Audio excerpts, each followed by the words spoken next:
Washington, the Supreme Court on Tuesday refused a request from the Trump administration to block a trial judge's ruling that had ordered federal prison officials to take steps to protect more than 800 older or medically vulnerable inmates at Elkton Federal Correctional Institution in Ohio, where 9 prisoners have died from the coronavirus.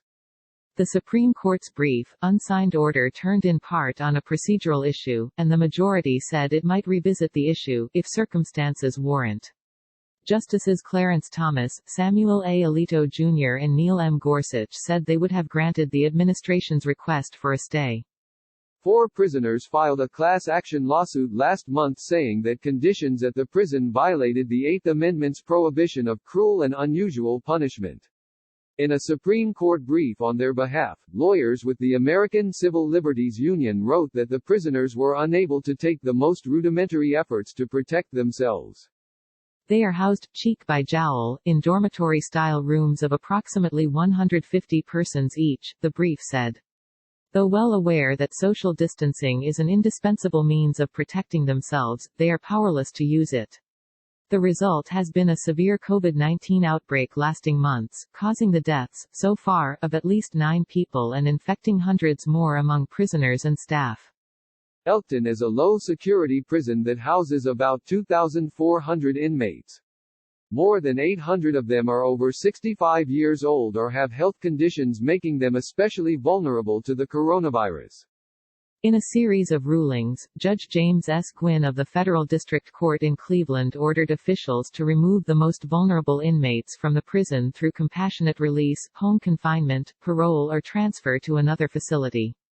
It bears repeating, Judge Gwynn wrote on April 22, that the plaintiffs are not asking the court to dump inmates out into the streets. No one's interest would be served in doing so. The court is confident that the transfer of prisoners from Elkton to other means of confinement could accomplish the goal of protecting Elkton's vulnerable population while also protecting public safety. Although testing has been limited, Judge Gwynn wrote on May 19, so far the data demonstrates that almost 1 in 4 inmates at Elkton has been infected, an unacceptable number.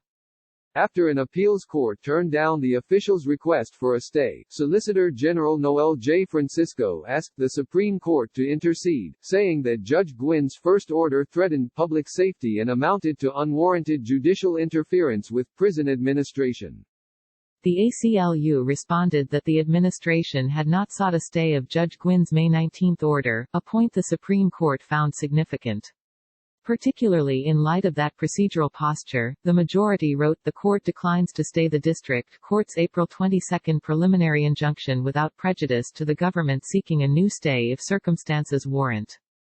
The ACLU's brief said officials had not responded adequately to the crisis in the prison. The government has demonstrated for months that it will not take the necessary action at Elkton to save the lives of its charges, the group's brief said. As of today, despite the lack of mass testing, there are 128 confirmed and currently active cases of COVID-19 among Elkton prisoners, plus 8 more among staff. The true number is likely far higher. Yet not a single prisoner, no matter how vulnerable, has been transferred out. People are continuing to die, the brief said. When this action was filed in mid-April, 3 Elkton prisoners had died. 3 more died within the week. The toll reached 9 on May 8. The government's complaint of administrative inconvenience cannot outweigh the risk of severe illness and death to petitioners in prison. In response, Mr. Francisco wrote that prison officials had been working hard to lower the risk of infection but that the prisoners were asking for too much.